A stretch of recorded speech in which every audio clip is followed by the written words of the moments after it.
पहला है मानसिक व्रत, अहिंसा। फिर दूसरा है सत्यम। सत्य कौन है? प्रभु सत्य है।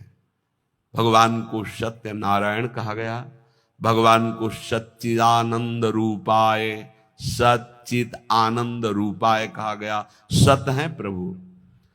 यदि हम प्रभु का नाम जप कर रहे हैं, प्रभु के चरणों का आश्रय लिए हैं, तो हम सत का आश्रय लिए हैं, सत का जप कर रहे हैं।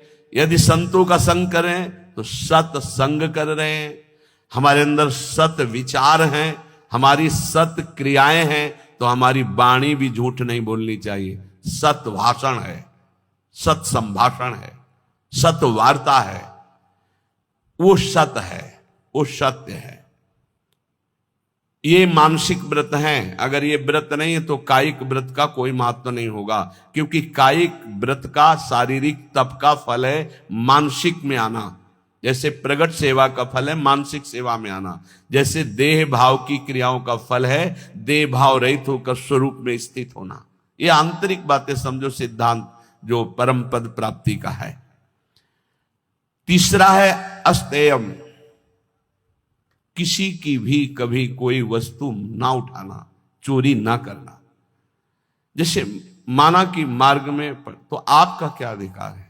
आप वैष्णव हैं, बिल्कुल वैसे ही पड़ा रहने दो, या आसपास कोई हो तो अपना उठा लेगा, कोई वहां से निकलेगा पूछेगा तो उसको मिल जाएगा। अगर हम उठा लिया तो हम दूर जा रहे हैं, अब वहां वो लौट के आएगा, वस्तु नहीं मिलेगी, आसपास पूछेगा तो वहां नहीं मिलेगा। हमारा कर्तव्य बनता है हम बिल्कुल उससे निरपेक्ष हो जाएं। अगर हमारी अपेक्षा बनती है तो आसपास जो दुकान है या कोई है तो उससे वहां, अगर कोई नहीं है तो आप वही छोड़ दीजिए। वो लौटेगा तो ले लेगा, नहीं जिसके भाग्य में होगा लेगा, हमारा अधिकार नहीं। पड़ी हुई वस्तु भी हम ना उठाएं। फिर दूसरे की चोरी करना तो हो ही नहीं सकता। चोरी कैसे कर सकता है वैष्णव होकर? अस्तेयम, ए बिल्कुल पकड़ लीजिए। अगर भगवत प्राप्ति करनी है तो कूटू और सिंघाड़ा के आटा से व्रत नहीं होता, ये व्रत होते हैं। ये कह रहे हैं मानसान न्याहुर व्रतानि हरितुष्टये, इन व्रतों से भगवान निश्चित प्रसन्न होकर आपको दर्शन दे देंगे। चौथा ब्रह्मचर्यम, ब्रह्मचर्य। ये बहुत सुंदर व्रत है, बहुत महिमाशाली व्रत है। बड़े भाग्यशाली हैं, बड़े कृपा पात्र हैं जो इस व्रत को धारण करते हैं। हम कह रहे हैं सम्यक रूप से ना धारण करो तो जैसे 15 दिन में एक बार एकादशी रहते हो, ऐसे गृहस्थी में भी व्रत धारण कर लो कि हम इतने दिनों तक ब्रह्मचर्य रहेंगे। फिर संयोग गृहस्थ धर्म के अनुसार भगवान को प्रणाम करके, देवी देवताओं को नमस्कार करके गृहस्थ धर्म की पूर्ति के लिए। अन्यथा अपने पास ऐसे 20 गृहस्थ हैं जिनकी संतानें हो गई और कसम पूर्वक ब्रह्मचर्य रह रहे हैं, हम उनको प्रणाम करते हैं।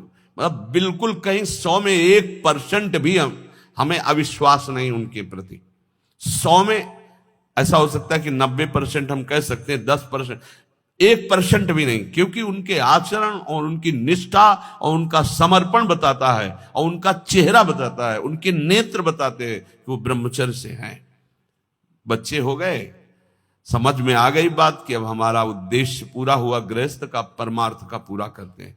और नियम पूर्वक 20 परिवार ऐसे हैं, बहुत सुंदर ढंग से चल रहे हैं।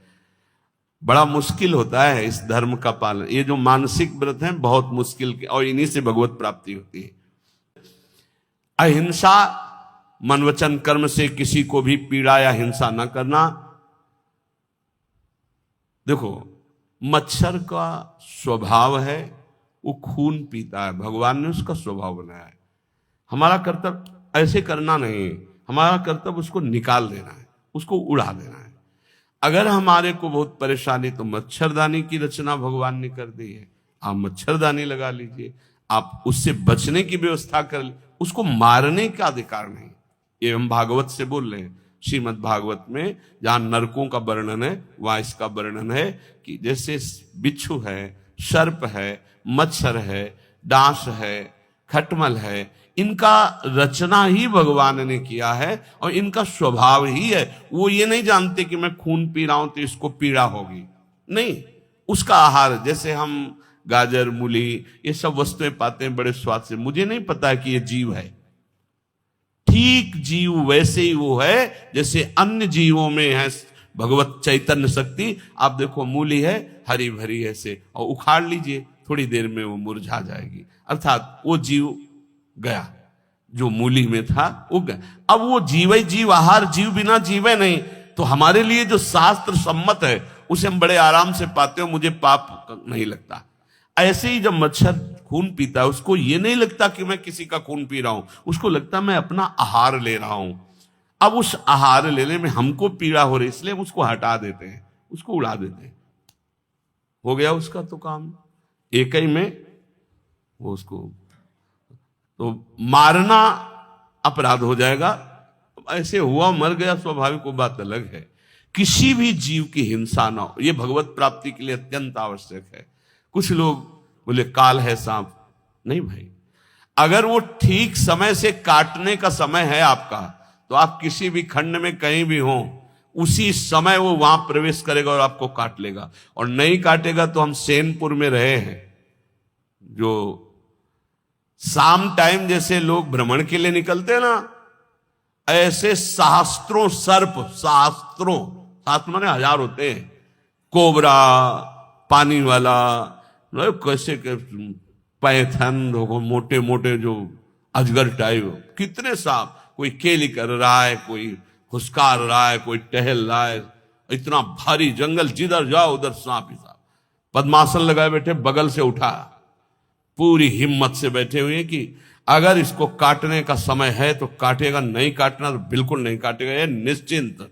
और सामने से निकल के खड़ा हुआ, अब अंदर से एकदम भगवदाकार व्यक्ति, प्रभु हैं, फंड नीचे किया चला गया। ऐसा दृढ़ विश्वास था। और बीछी तो ऐसे थी जैसे काले चीटी चीटा घूमते हैं। ये हम जब कभी कोई सैनपुर का आवे, तिवारीपुर गंगा के किनारे, तो पूछ लेना, वहां दोपहर के समय भले कोई गंगा नहाने चला जाए, नहीं वहां दिन में सुबह और शाम तो कोई जाता नहीं था, रात्रि में तो केवल 2 लोग रहते थे, एक सिद्ध पंजीरी बाबा और एक अपले वहां, तीसरा कोई। दोपहर के समय वहां भले कोई आ जाए, सुबह शाम वहां इन जीव जंतुओं की ऐसी बाहुल्यता, कभी भी ऐसे टच नहीं किया, कभी नहीं टच। और खूब ऐसे सांप, ये मत सोचो कि सांप दिखाई दिया मार डालो उसको, नहीं, यह अपराध है। आप उसका निवारण कर दीजिए। आपको डर लगता है निकाल। पूज्य श्री राधा बाबा गीता वाटिका में जहरीला सर्प निकला, बाबा ने कहा सुनो प्रभु, हम तो जान रहे हैं कि आप हैं, लेकिन और लोग नहीं जान रहे, अगर और लोग जान गए तो आपको परेशान करेंगे, हम रास्ता बना रहे हैं, आप यहां से निकल जाइए। ऐसे एक लकड़ी करके ऐसे ऐसे ऐसे सांप बिल्कुल उसी रास्ते से चला गया। वो भगवत भाव से देख रहे हैं तो सांप भगवान है। अभी 10-12 वर्ष पहले की बात है, छोटी कुटिया में थे, तो हितधाम में जिसमें स्वामी शरण जी की कुटिया थी, उसमें एक संत रहते, वो 2 बजे रात्रि के हम उठ चुके थे, बाबा बाबा देखो कोबरा सांप आक्रमण कर रहा, हम तो अंदर थे, भाग आए, बिल्कुल हमका छेड़ना मत, अंदर गए, विशाल हाथ जोड़ा और कहा देखो आप जानते हो कि हम आपको कष्ट नहीं देंगे, हम ये बांस रख रहे हैं, लंबा बांस, आप इसमें लिपट जाओ, हम आपको बाहर कर दें।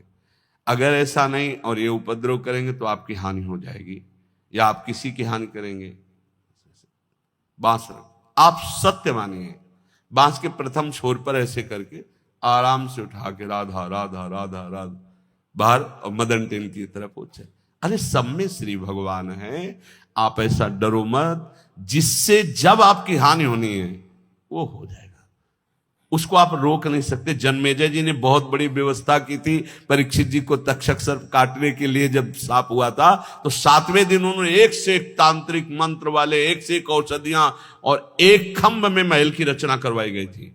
एक खंभ और पूरा महल, उसके ऊपर परीक्षित, कहीं भी किसी भी तरह से चींटी भी नहीं रेंग सकती खंबे पे, और मंत्रवेत्ता बैठे हुए हैं, वायु रूप में भी कोई नहीं जा सकता, ऐसे मंत्रों से बांध दिया गया था।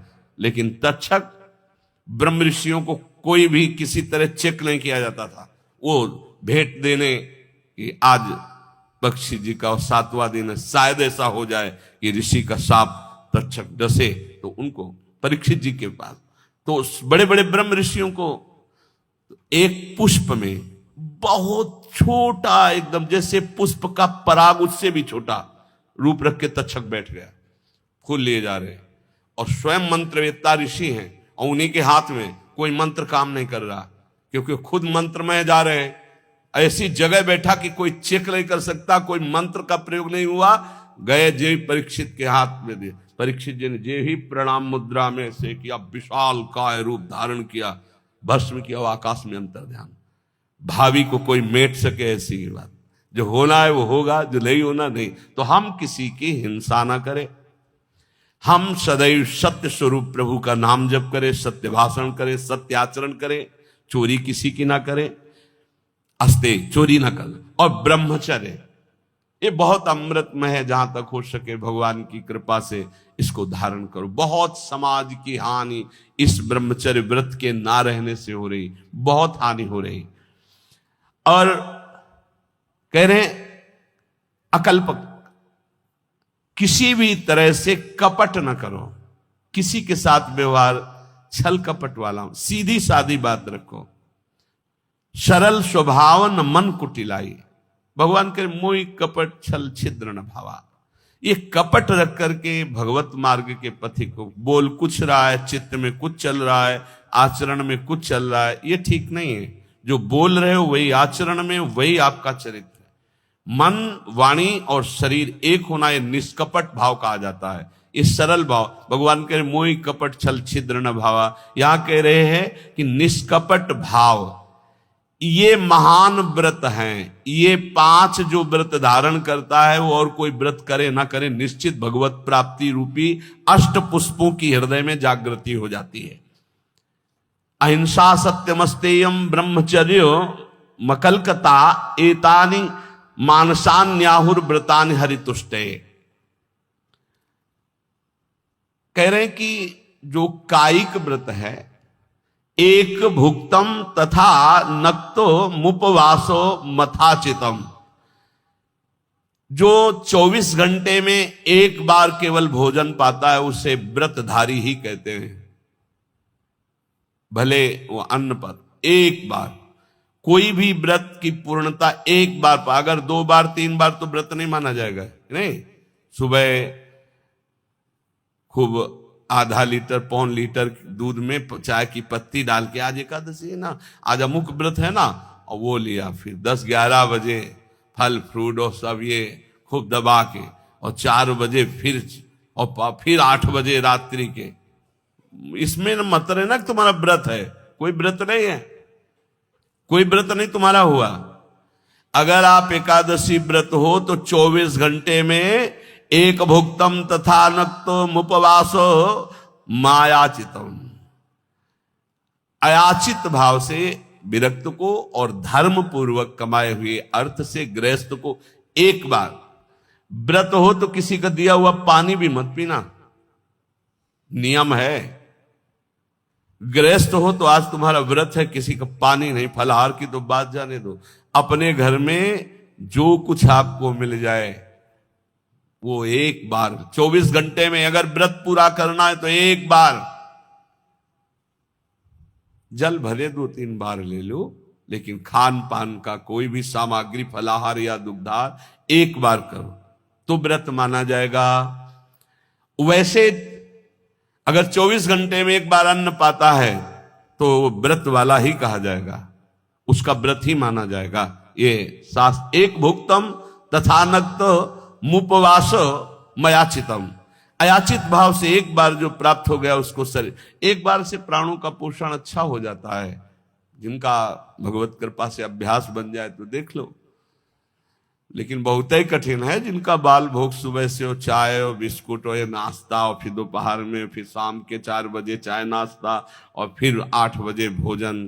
तो शरीर पोषण 14 बार करके कोई भगवत प्राप्ति के मार्ग में चले तो भाई प्रणाम है। वैसे पीछे तो ऐसे नहीं चला गया, पीछे तो ऐसे हमने नहीं देखा किसी महापुरुष को कभी ये चाय नाश्ता का तो कोई सवाल ही नहीं यार, ये 24 घंटे में कभी कुछ मिल जाए तो बड़ी कृपा। एक भुक्तम, बहुत बढ़िया भजन होने लगेगा, देखो करके देखो। और जिसको कब्ज होने लगे तो आंवला मंगा लो, भोजन के साथ आंवला की गुठली जो वहां, हाँ टेंडी जो क्या हाँ जो भी भैया, मैं तो शब्दों का वो पंसारी की दुकान में मिल जाता, 4-5 ऐसे फुला लो, ऐसे रोटी के साथ ले लो। कभी हम तो कुछ मिलता ही नहीं था तो इससे वर्षों कटा है, सब्जी ही नहीं, वर्षों ऐसे रोटी मांग ली, उसी से पा लेते, कब्ज नहीं बनती। साधु को कब्ज पर ध्यान देना चाहिए, कब्ज होने पर फिर प्रमाद स्थितियां आती, भजन में बाधा पड़ती है। रात्रि में तो उपवास वाले को कुछ लेना ही नहीं चाहिए। संध्या काल में, मतलब संध्या के पहले 4 बजे के लगभग एक बार ले ले, 24 घंटे रात दिन भजन, तब तो उपवास। इत्येवं कायिकम पुंसाम व्रत मुक्तम नरेश्वरम, एक बार अन्न का उपयोग कर ले या एक बार फलाहार का उपयोग, 24 घंटे में एक बार। बोले ये कायिक व्रत कहा गया, ऊपर मानसिक व्रत कहा गया। अगर कायिक और मानसिक व्रत किया जाए तो ये पुष्प प्राप्त हो जाते हैं। प्रथमम अहिंसा पुष्पम, इससे बिल्कुल प्रियालाल की सेवा बन जाती है और बहुत जल्दी प्रसन्न हो जाते हैं। अहिंसा पुष्पम, किसी को मन वचन से दुख न देना। द्वितीयम करणग्रहा, करण अंतःकरण और इंद्रियां, इनका जो आग्रह होता है विषयों की तरफ जाना, उनसे हटा करके प्रभु में स्थित करना। अंतःकरण इंद्रियों को प्रभु में स्थित कर लेना, ये दूसरा पुष्प है। फिर तृतीयम भूत दया, जीवों पर दया की भावना, ये तीसरा पुष्प है। चैतन्य महाप्रभु ने श्री सनातन जी को उपदेश किया था, नामे रुचि, वैष्णव सेवा और जीवे दया। जीवे दया, नामे रुचि, वैष्णव सेवा का इससे बढ़कर और कोई उपदेश नहीं। 3 बातें। जब किसी को दुखी देखा जाए तो अपने चित्त में दुख आ जाना, कैसे इसकी दुख की निवृत्ति करूं, ये वैष्णव हृदय होता है, ये भक्त हृदय होता है। इससे भगवान बहुत प्रसन्न होते। दूसरे को दुखी देखकर द्रवित हो जाना, भले हम नहीं निवारण कर पा रहे, पर हमारे हृदय में पीड़ा है कि कैसे इसके दुख का निवारण हो। हे भगवान, मैं तो असमर्थ हूं, इस पर सेवा नहीं कर सकता, अर्थ नहीं है, ऐसी व्यवस्था नहीं है, ऐसा भाव नहीं, पर मुझे लगता है मैं इसे सुख प्रदान करूं। इतनी भावना से ये पुष्प भगवान के पास गया और आपके ऊपर भगवान प्रसन्न हुए। जीवे दया तृतीयकम पुष्पम, तीसरा पुष्प है समस्त जीव पर दया। चतुर्थम शांतिरेव च, चौथा पुष्प है शांति। शांति की व्याख्या की है, जो हमको गाली दे, अपमान करे, तिरस्कार करे, उसमें शांत रहना, बिल्कुल कुछ न बोलना, इसे शांति कहते हैं। और शांति कहते हैं उसमें उसके मंगल की भावना करने लगना। करत जे अनुसहन निंदक तिन्हों पे अनुग्रह की, हे भगवान इनका मंगल हो, इनको ज्ञान नहीं इसलिए निंदा कर रहे हैं, अपमान कर रहे हैं, तिरस्कार कर रहे हैं। हे नाथ इनकी बुद्धि शुद्ध हो, ये स्वस्थ रहे, इनको कभी कोई शारीरिक मानसिक या वाचिक दंड ना पहुंचे, नाथ इन पर कृपा करो। ये हृदय में ये पुष्प, शांति रूपी पुष्प, ये भगवान को प्रसन्न कर लेता है। समस्तु पंचमम पुष्पम, सम कहते हैं इंद्रियों का उनके विषयों से विलग करके, जो शब्द स्पर्श रूप रस गंध में इंद्रियां लगी हुई, उनको अलग करके भागवतिक शब्द स्पर्श रूप रस गंध में लगाना, इसे सम कहते हैं। और समस्त पंचमम पुष्पम, सम के अंदर दम भी आ जाता है। दम कहते हैं मन को इंद्रियों के अधीन न करके उसे सावय मना कृष्ण पदारविंदयो। तो आगे आया ध्यानम चैतु सप्तमम, जो ध्यान है प्रभु का, आराध्य देव का, राधा वल्लभ लाल को हृदय ध्यान मुख नाम, बहुत बड़ा ये पुष्प है, इसी से भगवान बहुत जल्दी प्रसन्न होते हैं। और सत्यम चैवाष्टमम पुष्पो मेतैस्तुष्यति केशवः, इन 8 पुष्पों की पूजा यदि नहीं तो भगवान की पूजा नहीं मानी जाएगी पूरी। इन 8 पुष्पों से होगी। अहिंसा और अंतःकरण का वशीभूत होना, अर्थात अंतःकरण के अधीन न होकर उसे अपने अधीन करके भगवदाकार करना, जीवों पर दया करना, शांति, जो आपका अपमान करे उनका मंगल मनाना, शम, इंद्रियों को निर्विषय करके भगवदाकार करना, दम, मन को इंद्रियों की अधीनता से हटाकर प्रभु के चरणों के चिंतन में लगाना, ध्यान, अपने आराध्य देव के रूप का ध्यान करना, और 8वां सत्य, सत्य वचन बोलना, सत्य में स्थित रहना, सदाचरण करना, सत्संग करना, सद्भाव रखना। ये 8 पुष्प हैं। एतैरेवाष्टमी पुष्पैस्तुष्यते चार्चितो हरि पुष्पांतराणि संतेव बाह्यनान्य प्रसत्तम। यहां कह रहे इन पुष्पों द्वारा भगवान श्री कृष्ण को संतुष्ट किया जा सकता है, अन्यथा अन्य पुष्प जो बाहर, उनसे भगवान उतना प्रसन्न नहीं होंगे जितना इन 8 पुष्पों से होंगे। इसलिए भक्त को, प्रेमी को ये 8 पुष्पों द्वारा अपने आराध्य देव की पूजा करनी चाहिए। ये 5 महान व्रत बताए, अहिंसा, सत्यमास्तेय, ब्रह्मचर्य, मकलकता, अर्थात मन वचन कर्म से किसी को कष्ट ना देना, सत्य बोलना, सत्य आचरण करना, कभी किसी की चोरी ना करना, ब्रह्मचर्य से रहना, निष्कपट भाव रखना। ये है 5 व्रत। मानसिक शारीरिक व्रत में जो भी व्रत रहे 24 घंटे में एक बार केवल लें, रात्रि में बिल्कुल नहीं। अगर और कोई व्रत नहीं रहते तो एक बार अन्न लेने वाला भी 24 घंटे में वो व्रताधारी ही कहा जाता है। 8 पुष्पों के द्वारा अपने आराध्य देव की आराधना करें। गृहस्थ में उतना ही अपना अधिकार माने। बोले यावत् भ्रियते जठरम तावत् स्वस्त्वम ही देहिनाम अधिकम यो भी मन्येत सस्तेनो दंडमर्हति। जो गृहस्थ में होकर ये अभिमान करता है कि मेरी इतनी संपत्ति, मेरा इतना बैंक बैलेंस, मेरा मेरा मेरा इतना, वो दुर्गति को प्राप्त होता है। सब कुछ प्रभु का दिया हुआ है। बिल्कुल सरल भाव से समझ लो। नाथ सकल संपदा तुम्हारी, मैं सेवक समेत सुत नारी। और जितना प्रसाद उदर में गया और जितने में शयन किया उतना ही, ये सब प्रभु की वस्तु है। जब जहां जैसे प्रभु चाहे वैसा प्रयोग करे। मैं तो सेवक हूं। यदि ऐसा नहीं मानता और अपने को मालिक समझता है तो बोले वो दंड का अधिकारी हो जाएगा, माया फंसाकर उसकी दुर्गति कर देगी। क्रमिविद भस्म निष्ठांतम क्वेदम तुच्छम कलेवरम क्वा तदीरतिर्भार्याम क्वायमात्मा नभश्छदिहि सिद्धैर्यज्ञावशिष्टार्यै कल्पयेद वृत्तिमात्मनः शेषेस्त्वं त्यजन प्राज्ञः पदवी महतामियात।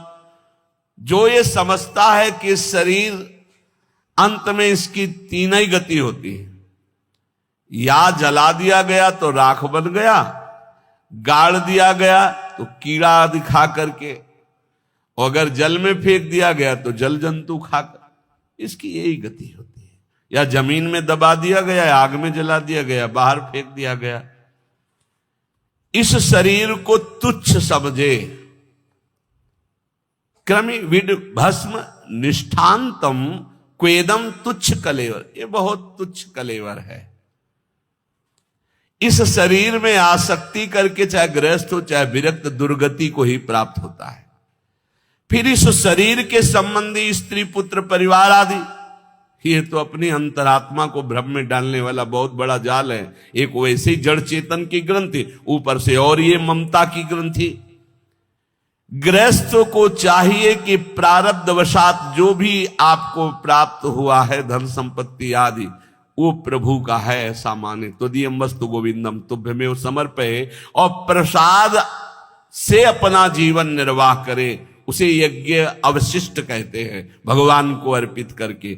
जो बुद्धिमान पुरुष शरीर पर अभिमान नहीं करता, वस्तुओं की प्रभु की मानता है और नाम जप करता है, तो इस शरीर को त्याग कर वो संतों के पद को प्राप्त होता है। कह रहे शेषेस्त्वम त्यजन प्राज्ञ पदवी महतम मियात। जो संतों की गति होती है वही उस गृहस्थ की गति होती है। चाहे गृहस्थ हो चाहे विरक्त, उनको इन दोषों पर विजय प्राप्त करना ही होता है भगवत प्राप्ति के लिए। असंकल्पात् जयेत कामम क्रोधम काम विवर्जनात्, अर्थानर्थे क्षया लोभम भयम तत्वामर्शनात्। काम पर यदि विजय प्राप्त करना है तो उपाय बता रहे हैं। असंकल्पात् जयेत कामम, काम का भोग का संकल्प न बनने पावे, बस तो आप बचा ले जाओगे अपने आप को। यदि मैं भोगूंगा ऐसा संकल्प बन गया तो आप नष्ट हो जाओगे। प्रायः काम की चतुरता कोई नहीं जान पा रहा है। बहुत ये अंदर का चिंतन किया हुआ विषय आपको परोस रहे हैं, अगर आप पा पाओ। काम मन में अहम में जो ही आया तो पहले ये हमको लपेटता है। हम समझते हैं मुझे देखना है, मुझे छूना है, मुझे भोगना है। जहां ये आया बस आपका काम खत्म, अब वो अपना काम करवा लेगा। अगर आप दृष्टा बने रहे, इसके लपेट में ना आए, तो आप जीत जाएंगे इसे।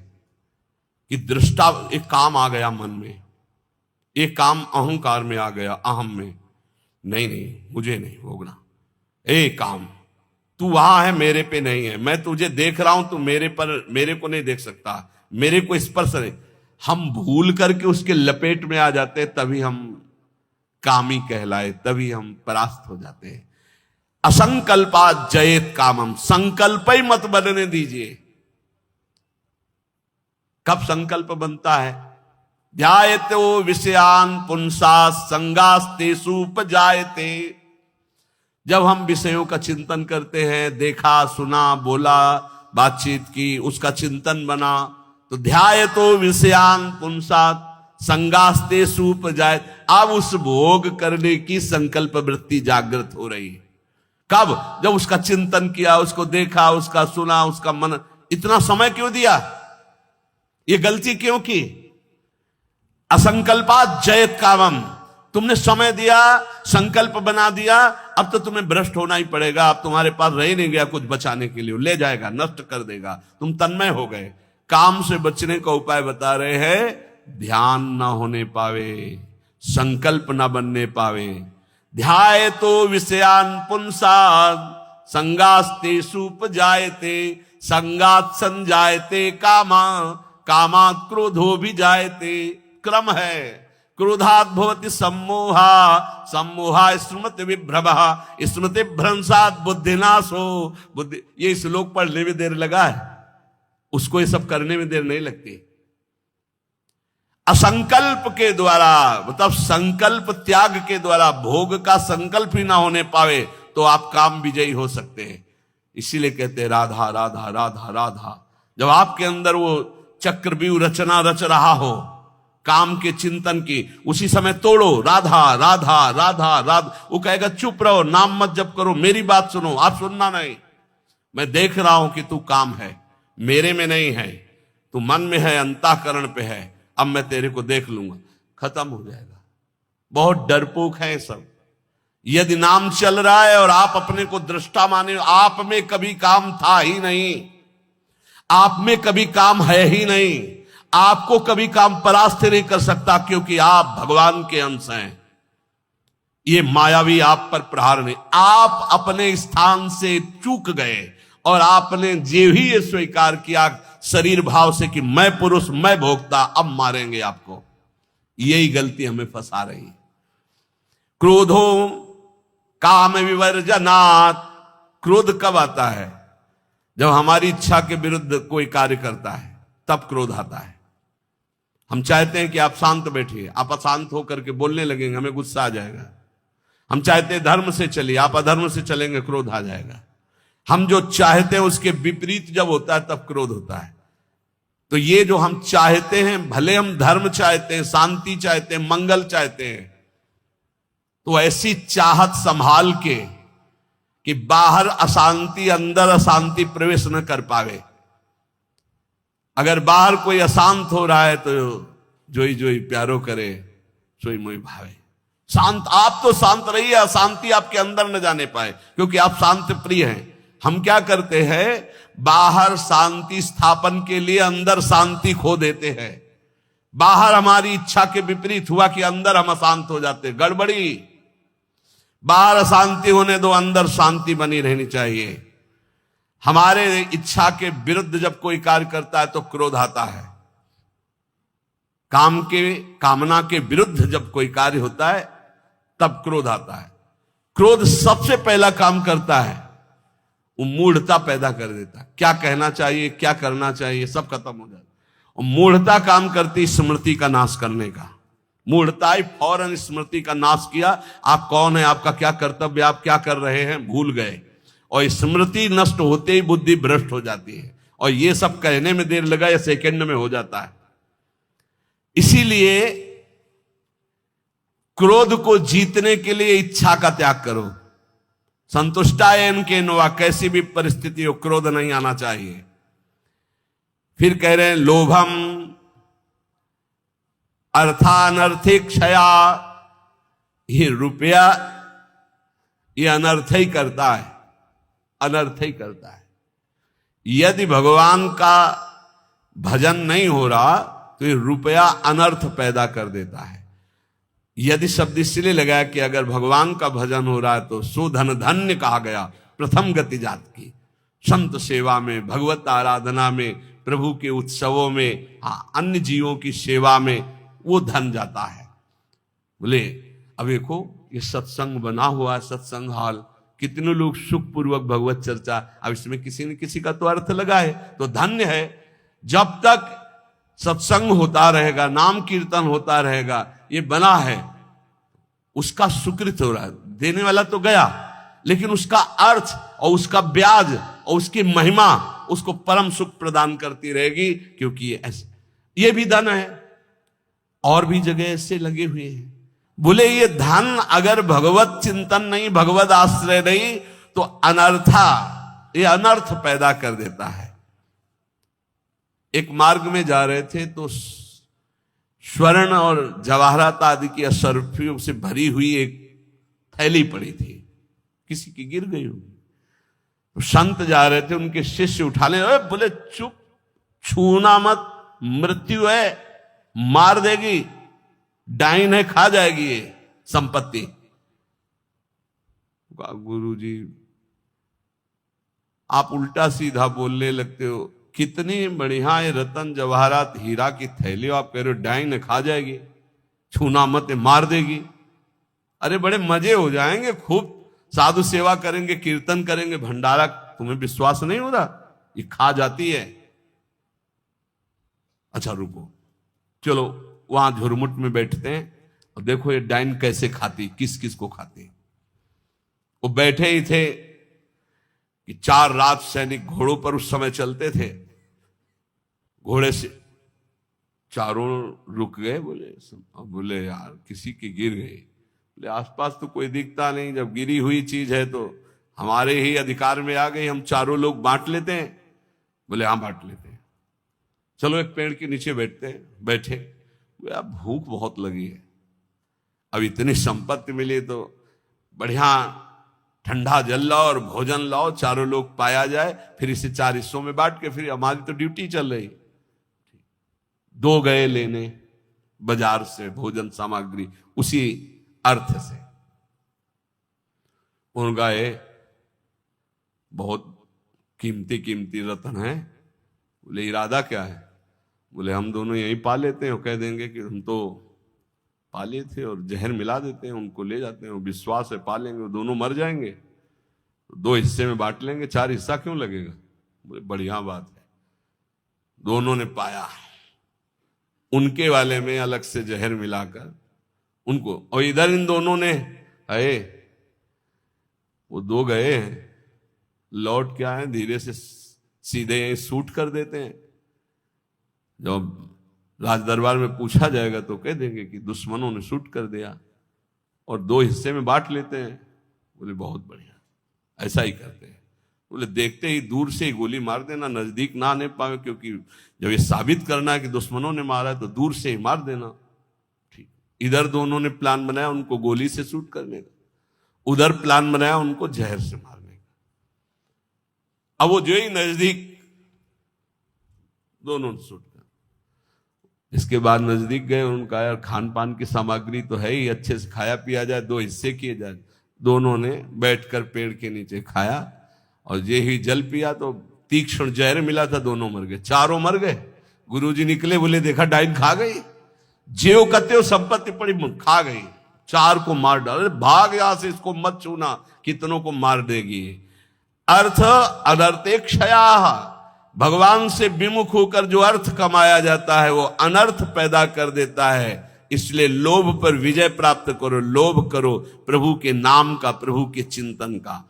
और भयम तत्वावमर्शनात्, भय मत करो, डरो मत, सब में वही प्रभु विराजमान है। तत्व सब जगह वही तत्व श्री कृष्ण, सच्ची मानिए सब में वही है, डरने की कोई जरूरत नहीं। शरीर एक बार छूटेगा, इसका नाम मृत्यु लोक है, सबको मरना पड़ेगा एक बार, तैयारी कर लो मरने की। मरना शब्द बहुत ही कड़वा लगता है, नहीं?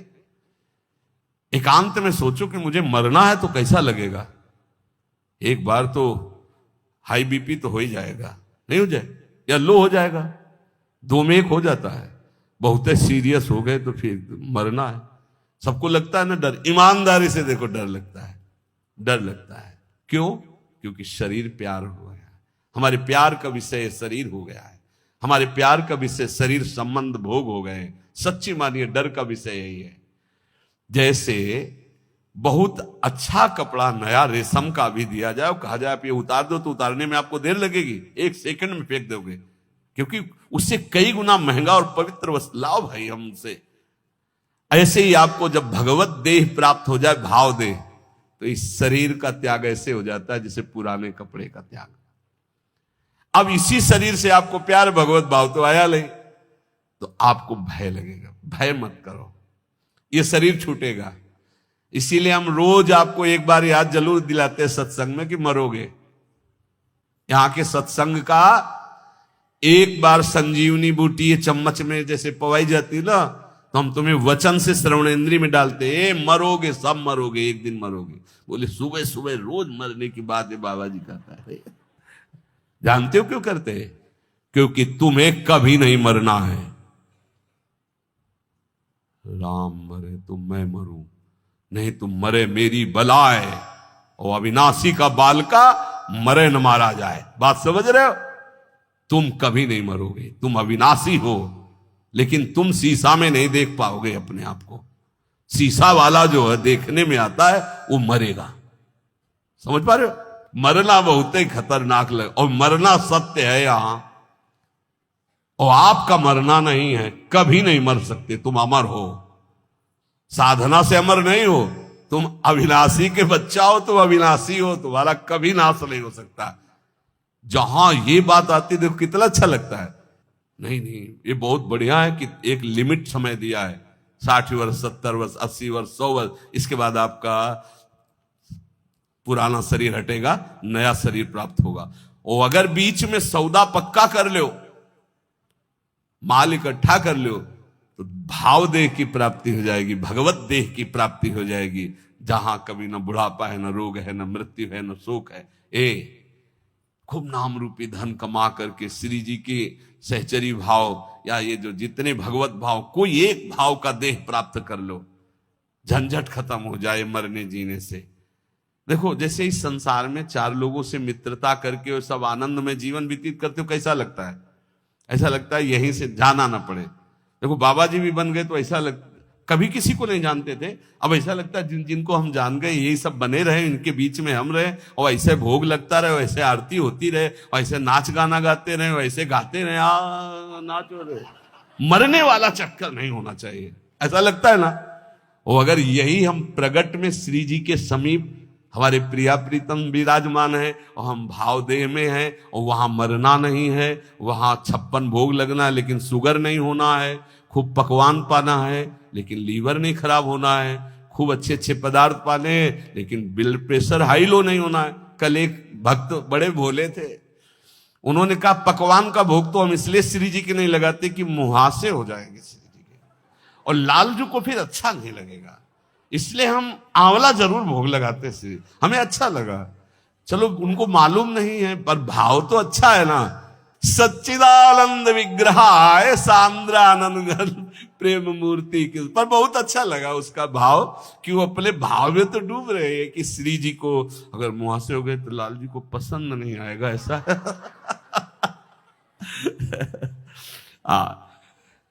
ये सब पार्थिव शरीर में होते, चिदानंद में नहीं होते। आज तक निकुंज में कहीं शौचालय का वर्णन नहीं आया, ले आया क्यों? पदार्थ चिदानंद और देह चिदानंद, पाना ऐसे ही जैसे आप प्रगट में पा रहे हो ऐसे ही पाना है। ओ सब बाहरी विकारात्मक शरीर नहीं। एक बार हिम्मत करो, यहां का राग जो है जैसे आपको लग रहा है ना, इसी के कारण आपको मरने से डर लग रहा है, ऐसे ही महान इससे अनंत गुना प्रेम प्रियालाल से हो जाएगा, धाम से हो जाएगा। कैसी कैसी कुंज निकुंजे, और सखियां बहुत प्यार करने वाली हैं, ललिताजू, विशाखाजू, चंपकलताजू, चित्राजू, तुंग विद्या, इंद्रलेखा, ये सब अनंत माताओं जैसा प्यार लिए आपका स्वागत करेंगी, आपको दुलार करेंगी। इनके बीच में रहना, प्रिया प्रीतम के साथ रहना, बड़ा आनंदमय जीवन। ये भक्ति रस का चरम अवस्था का महामाधुर्य रस, बिल्कुल सच्ची कहते हैं। देखो अपने लोग तो कितने में आनंदित हो जाते हैं सांसारिक नाटक में, अपने तो 4 लोग जो हमसे प्यार नहीं करते उनसे हम प्यार करके जीना चाहते हैं, उनके बीच में रहना चाहते हैं। भले लड़का रोज पिटाई करे लेकिन है तो मेरा लड़का, भले संसार के हमारे रिश्ते कड़ुए हो गए हो लेकिन है तो हमारे रिश्तेदार, हम उनके बीच में रहना चाहते हैं। सोचो ऐसे कपट भरे संसार से हम प्यार कर सकते हैं तो निर्मल प्रिया प्रीतम और उनकी सहचरी गण, जहां प्यार ही प्यार विशुद्ध है, वहां हमें कितना सुख मिलेगा। जहां न मरने का भय है, न बिछुड़ने का भय है, न प्रलय का भय है, जहां न सूर्य है, न चंद्र है, न अग्नि है, एक चिदानंद तेज, एक महान ब्रह्मानंद, परमानंद, प्रेमानंद, भगवदानंद, अखंडानंद, विज्ञानानंद घन, जिन इन नामों से जिसको पुकारा जाता है वो बरस रहा है। परसत पुलिन सुलिन गिरा करसत चित सुर घोर, हर्षत हित नित नवल रस बरसत जुगल किशोर। वही चलना है। अब श्री जी के पास चलना, तो एक तैयारी कर लो, मरना है। अब ये समस्या है, श्री जी ऐसा कुछ करें कि एक जो है हवाई जहाज भेजे और उसी में सब बैठ जाएं आराम से, जा रहे निकुंज, ऐसा तो चलेगा लेकिन मर के चलना है। और इस देश में मर के ही चलना होता है। मरो रे जोगी मरो, मरनो है मीठो, ऐसे मर के देखो जैसे गोरख मर दीठो। जीवित मर जाए उलट आप में समाए, नारायण अति कठिन हरि मिलन की बाटिया में पग पीछे धरे प्रथम शीश देकार। एक बार निश्चय कर लो, तैयारी करो श्री जी के पास जाने की। कोई तैयारी नहीं कर रहा है, सब तैयारी रहने की कर रहे हैं। कोई लाखों में एक चलने वालों में तैयारी कर रहा है कि मुझे श्री जी के पास जाना है। जाने वाला जो कुछ रखना होता रख देता, जो कुछ समर्पित करना होता समर्पित कर देता, बिल्कुल तैयारी फिट, हर समय तैयार रहो। ट्रेन आने का तो समय होता है, अमुक प्लेटफार्म में यात्रीगण ध्यान दें, ये प्लेटफार्म में ये ट्रेन आ रही है। अपने तो न प्लेटफार्म का पता है, न ट्रेन नंबर का पता है, न समय का पता है। कभी भी बोले गए, अच्छा गए, बस इतना सुनने को मिलता है। रामकृष्ण मिशन में भर्ती किया, बोले वो दिल में ऐसा हुआ और हार्ट फेल हो गया। अभी कल ही परसों तो संस्कार करके आ रहे। यहां कब कौन बिछड़ जाए, जाने की तैयारी कर लो। हमारे सत्संग का उद्देश्य है प्रियालाल की प्राप्ति, और उस प्राप्ति के लिए आपको अटैची हर समय तैयार रखना है। अटैची में नाम वाणी होना चाहिए। नाम रूपी धन, वाणी रूपी धन आपके भाव रूपी अटैची में तैयार है तो आप पक्का समझो रिजर्वेशन है आपका। हमारी श्री जी के यहां से पालकी आती, विमान नहीं आता, ध्यान रखना। मधुर मधुर नौ किशोरी सखियां श्री जी की पालकी में बैठाल के ले जाती हैं उस नवीन सखी को। ये पूज्य पंडित गया प्रसाद जी ने देखा, जब भाई जी पालकी में बैठे हुए ब्रज में आ रहे थे, शरीर पूरा हुआ तो देखा कि आकाश मार्ग से नवीन नवीन 9 सहचरियां, बीच में एक नवीन सहचरी जो पालकी, जब गौर से देखा बाबा ने तो देखा ये तो भाई जी हैं और वृंदावन, यही तो आए सब महापुरुष। हम सबको श्री जी के पास जाना है, पर जाने की तैयारी कर लो। ये जो आज चर्चा अष्ट पुष्पों की हुई, मानसिक व्रतों की हुई, यही तैयारी है। ये बाहरी दिखावा हमको किसी के लिए नहीं करना, हमें अपने प्यारे जू को प्रसन्न करना, हमें ये तैयारी करनी। और इस तैयारी में नाम वाणी ही काम देगा। जितना नाम रूपी धन है ऐसे तैयार रहो जैसे आपको जाना, ये भी समेट लूं, ये भी समेट लूं, क्योंकि अब जाना है। ऐसे ही नाम जमा कर लूं, खूब वाणी जी का गायन जमा कर लूं, दूसरों को सुख पहुंचा दूं, जो हमारे पास सामग्री है सबका मंगल करने वाली, ये है तैयारी करना। दूसरों का छीन छीन कर बैंक बैलेंस करना, सुख भोगना, ये तैयारी करना है, या पुनः आने की व्यवस्था करना है। ये आना जाना मिटाना ये केवल मानव जीवन से हो सकता है, अन्य जीवन से नहीं। इसलिए खूब नाम जप करो, और एक दिन कोई ऐसा ना जाने पाए जिस दिन तैयारी ना हो तुम्हारी। जो चलने के लिए तैयार रहता है उसको मृत्यु नहीं होती, महोत्सव होता है, और जो तैयार नहीं होता उसकी मृत्यु होती है। अपने को महोत्सव, अपनी तैयारी है।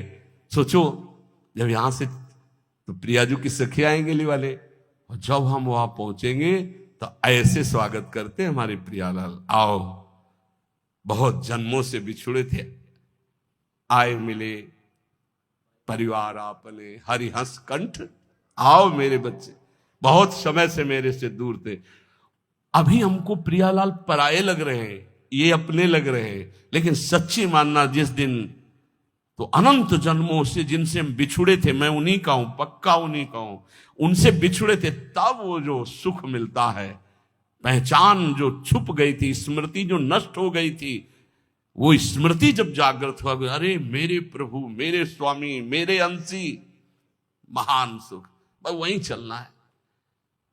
नजदीक आ चुके हो, तैयारी भर कर लो, बस तैयारी कर लो। नाम वाणी की तैयारी है, परम धन राधा नाम इकट्ठा कर लो, खूब वाणी जी का गायन करो, किसी को दुख मत पहुंचाओ, चलना है यार। किसी से बैर मत करो, चलना है। किसी से प्यार मत करो, चलना है।